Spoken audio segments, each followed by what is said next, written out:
बऱ्याच जणांना मुलं नको असतात असं म्हणाले का? नमस्कार मित्रांनो, लग्नानंतर होईलच प्रेम मालिकेच्या पुढील भागात आपल्याला असं पाहायला मिळेल की आता नंदिनी आई होऊ शकत नसते, तर काव्य लवकरच आई होणार असते.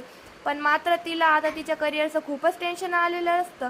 कारण अनिशाला भेटल्यानंतर तिने काव्याचे डोळे उघडले आहेस की जर बाळ आलं तर तू तुझा करिअर सांभाळू शकत नाहीयेस. तू तुझा संसार, बाळ आणि अभ्यास तिघे एकत्र नाही करू शकत. तुझं स्वप्न आहे ना IAS व्हायचं. तेव्हा काव्या म्हणते की मी पार्थच्या मदतीने सगळं काही व्यवस्थित पार पाडू. मला सगळ्या गोष्टी साथ देतात, यामध्ये ते माझ्यासोबतच असतील. तर काव्याला नंदिनीसाठी वाईटही वाटत असतं की जीवा आणि नंदिनीचा खूपच इच्छा होती, पण मात्र तिला मातृत्व लाभलं नाही. त्यानंतर गुरुजी घरी येतात, तेव्हा नंदिनी आता घडलेला सगळा प्रकार गुरुजींना सांगते. तेव्हा गुरुजी आता नंदिनीला सांगतात की तुला बाळाचं सुख मिळणार आहे, कारण जे आपल्याला दिसत असतं ते खरं कधीच नसतं. म्हणजेच रम्याने डॉक्टरांना पैसे देऊन हे सगळं करायला सांगितलं. हे गुरुजींच्या लक्षात आलेलं आहे.